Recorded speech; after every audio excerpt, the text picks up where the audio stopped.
Hey, what's up guys? This is Anthony from Anthony's Customs, and for this review, we are continuing our Sonic the Hedgehog journey. This is the Jakks specific Dr. EGGMAN, or Dr. Robotnik. Either one, they're the same guy.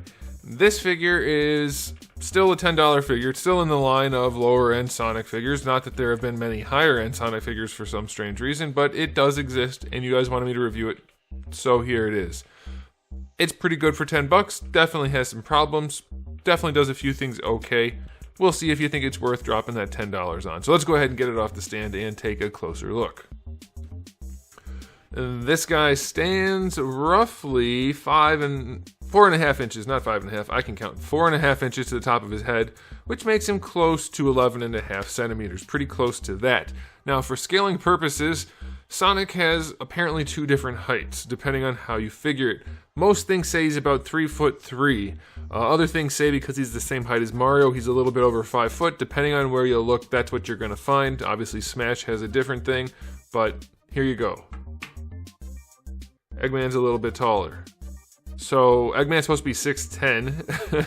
So if Sonic's 5 something, you could fudge this enough to say that it's close enough. If Sonic's supposed to be 3 foot something, it's nowhere near to scale. So, now you know. Okay, question of the day. Just because these are a little bit of a different type of review than I normally do, I'm going to ask this in case there are new people around. Maybe there are new viewers. What was the first video of mine that you remember watching? What brought you to my channel? Very curious about that. Okay, so let's go ahead and talk about the aesthetic on this guy.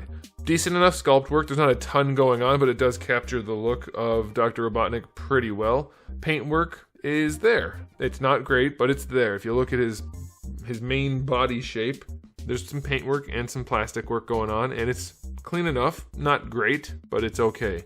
His boot zippers, if you want to call them that, they're pretty clean. The little gray things down here are painted. The soles of his feet are painted. His cuffs are painted. He has more zippers or whatever going on up here. His face looks actually surprisingly good. It's a pretty clean sculpt, and they did a decent enough job painting the goggles and the eyes and the nose and the mustache and even the teeth. It looks pretty good. For a $10 figure, I am happy with it. It definitely could be nicer, but for 10 bucks, probably not. So I'll give that a 9 out of 10. There's a lot going on here. This has more paint on it than most Marvel Legends. As far as accessories go, he comes with one of the finish line things for Sonic, or is this a checkpoint? I don't remember. I think it's a checkpoint because it has a spring-loaded action. So yeah, I'll show you the spring-loaded action. I was just realizing I can't show you that in a photo, so I'll do it by hand. It has this. So I guess that's a checkpoint. I don't remember. It's been forever since I played a Sonic game. I loved Sonic Adventure 2. Anyway, that's what you get. It's pretty cool, but ultimately probably kind of useless. So 5 out of 10 for accessories. As far as the articulation goes, it's pretty bad, but it's 10 bucks. The head can rotate a little bit. The shoulders have a hinge, so he can raise his arm up, and he can rotate it around, but that's it. Elbows are not the best looking, not the best design I've ever seen, that's for sure. You can straighten the arms out that way. You can bend them that much, a little bit better than 90. You get your rotation, but that's it. You're not going to bring the arm down any more than that, and it looks kind of weird when you start to pose it, so you're probably not going to do too much with this guy. The wrists are on ball pegs, so you get a little bit of wiggling going on. You get the open hand here and the fist hand here. Yeah, I mean, you're not expected to do a whole lot with a $10 figure, and this does not give you a whole lot to do. The hips are on the same type of joint as Sonic and Tails, so you get that swivel hinge. You can rotate it around, you can bring the leg forward and back a little bit on that hinge, or you can rotate it out to the side and bring it out like that. The knees do have a single joint right there that gives you a little bit better than 90 degrees, and you can rotate it, even though it is cut to not be rotated, you can.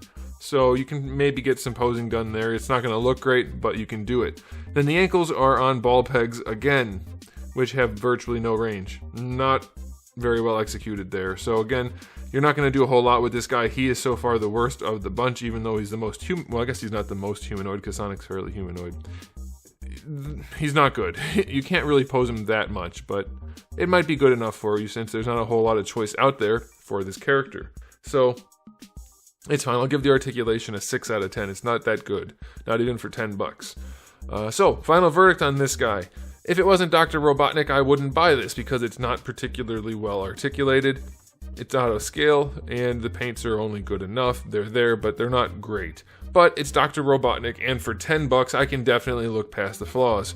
So I'm going to give it a final verdict of 7 out of 10. It's not impressive by any means, but it's okay for $10. I don't feel too bad about buying it. So there you go. Let me know how you guys feel about it in the comments section below. Thanks for watching, guys. If you enjoyed the video, please do give it a thumbs up.